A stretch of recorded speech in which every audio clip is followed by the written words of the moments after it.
Avant de s'appeler la République tchèque, la Tchécoslovaquie a pendant de nombreuses années été soumise au régime dictatorial communiste dont les crimes ont causé de nombreuses victimes. Cette année, à la date anniversaire de l'exécution de la militante pour la démocratie, Milada Horáková, des représentants du gouvernement tchèque se sont réunis pour rendre hommage aux victimes de l'ancien régime communiste et dénoncer leurs nombreuses exactions.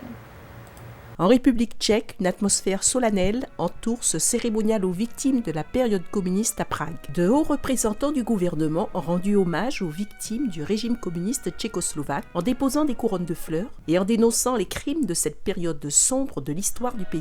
Selon le vice-président du Sénat tchèque, les crimes communistes ne sont pas limités aux camps de travail ou aux exécutions sommaires. Ils ont aussi entraîné la destruction du caractère humain et la dégradation de l'environnement.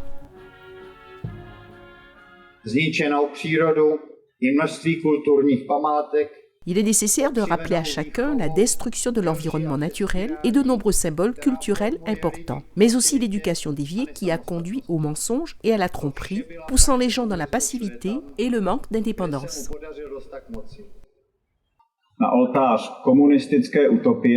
Des dizaines de millions de personnes innocentes ont été sacrifiées sur l'autel de cette utopie communiste. Le maire de Prague a souligné le caractère particulier des mensonges communistes. Les communistes étaient, sont et seront toujours des menteurs. Ils n'épargnent aucun mensonge dans leur soif de pouvoir. Selon la première adjointe du gouvernement tchèque, la République tchèque, mais aussi d'autres pays libres, ont l'obligation de soutenir les prisonniers politiques dans les pays totalitaires. Les différents intérêts économiques ne devraient pas faire oublier que les crimes des régimes totalitaires se poursuivent dans différentes régions du monde. Ils devraient aider à contenir ces régimes et à aider les gens à se battre pour la liberté dans ces pays. Ce jour de commémoration des victimes de l'ère communiste coïncide avec l'anniversaire de l'exécution de Milada Horáková, une célèbre militante pour la démocratie et membre du Parlement tchèque à la fin des années 40. Nouvelle NTD Prague, République tchèque.